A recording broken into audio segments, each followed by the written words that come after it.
A legacy of love and mercy. A year had passed since Rosemary and her sons helped rebuild the life of the man who once walked away from her.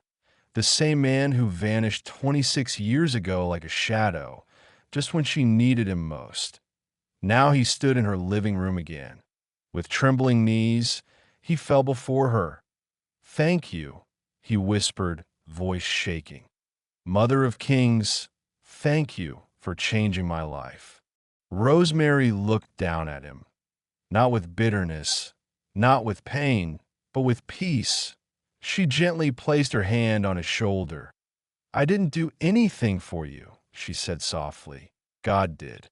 All the praise belongs to him." Because life isn't about how hard we try or what we want. It's about mercy.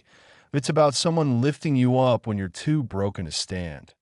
That night, as Rosemary lay in bed, the memories came. Not the heartbreak or betrayal, but the laughter, the dreams, the love they once shared before it all shattered. And as she drifted off to sleep, something awakened in her spirit. She dreamed, not just any dream, but a vivid journey through time. She saw herself and Matthew again, young, hopeful, in love. She remembered how he sold everything he owned to pay her school fees, how he skipped meals so she could eat, how he worked nights just to keep her dreams alive. Then she remembered the most selfless act of all, when he gave her his kidney 35 years ago. To save her life, he sold his father's land to pay her hospital bills and never told her until long after. She saw their wedding day again, the tears, the joy, the promises under the stars. She saw their honeymoon, two souls wrapped in love, ready to face the storms of life point one by one. The memories came, raw, real, and beautiful. And for the first time in years, she slept deeply. But by morning, it was already 10 Colagozo and Rosemary was still asleep. Her house staff grew anxious. They knocked on her door again and again. No response. Panicking, they called her two eldest sons, Henry and Kenneth. Though they lived in different towns, both answered immediately. Henry told the staff to break into the room if needed. Just as they were about to force the door open, Rosemary awoke with a jolt. IT was 11:50 and she gasped. "Jesus, what happened to me?" Her phone showed over 50 missed calls. Tears filled her eyes. Henry's call came in again, and this time she answered. "Mommy," he cried, voice trembling. "You scared us. I thought I was losing my mind." Rosemary explained she had just been in a deep, strange sleep, one unlike any before. Henry breathed a sigh of relief. "Thank God you're okay. I was already heading to the airport to come see you." Soon after, the other four sons called in: Joseph, Joshua, and Divine from abroad, Kenneth already at the airport. After calming them all, Rosemary sat alone. That dream, it felt like more than a dream. "There's something deeper here," she whispered. "I need to speak with my pastor." Later that evening, Rosemary sat with her pastor and told him everything. The dream, the emotions, the mysterious sleep. The pastor prayed deeply. Then he said something that shook her. "Call your former husband. Call all your sons. God wants to reveal something, and it involves all of you." She obeyed. Her sons agreed to come. The three abroad requested to join via video. A date was set. The next day, she called Matthew. Before ending the call, she asked, "Matthew, after you left, why didn't you ever remarry?" He paused. "I did," he said quietly. 5 years after I left you." The woman gave birth to 2 children. For 10 years, he believed they were his, until one child fell ill and needed blood. His blood type didn't match. A DNA test confirmed the truth. He wasn't the father.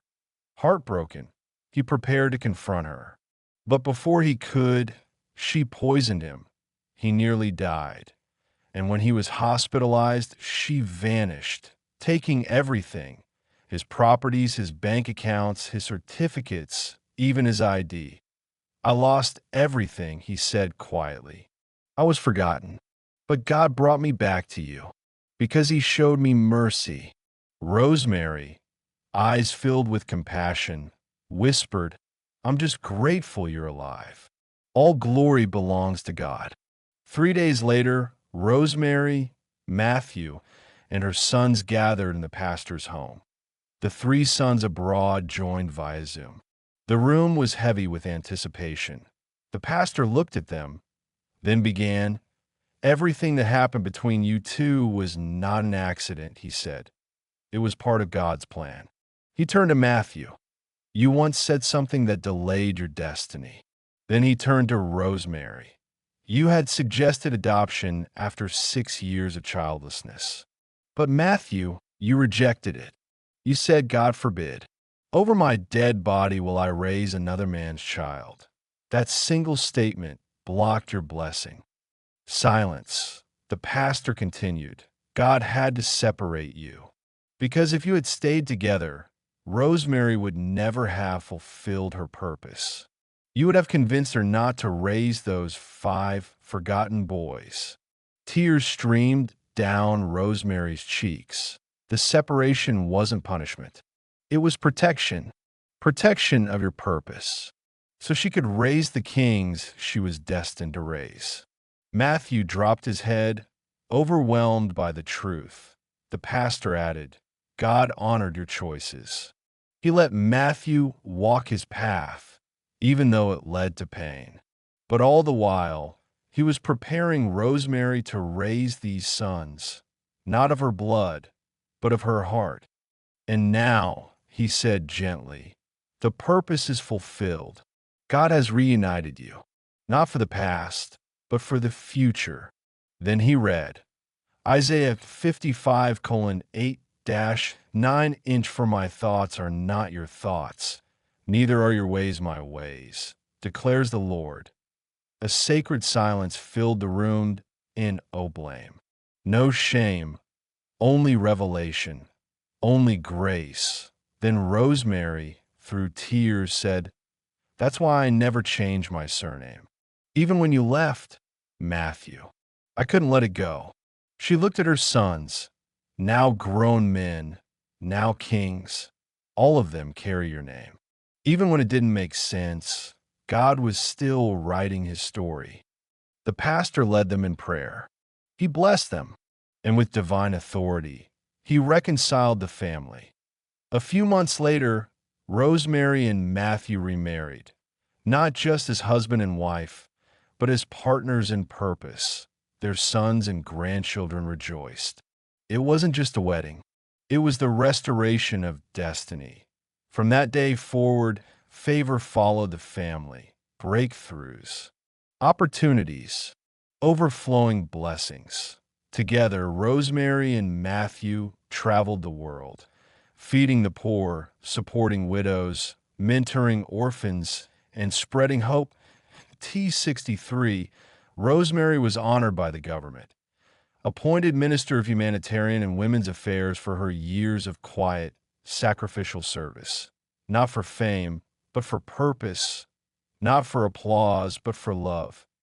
The lesson, your pain is not the end. It might be the beginning of your greatest purpose. Rosemary was once abandoned and childless, but from that sorrow came a legacy. 5 kings. Thousands of lives changed and a nation inspired. Words have power.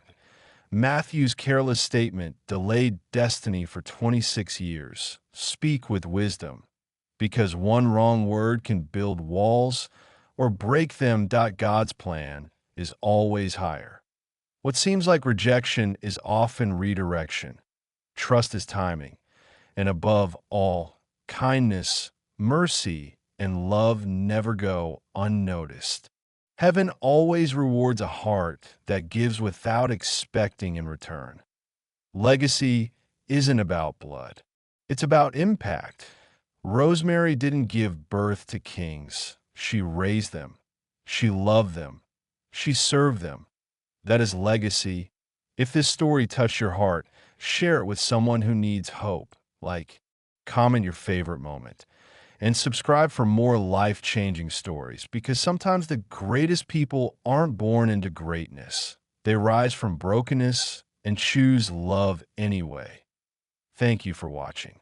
Stay blessed. Stay inspired. Until next time.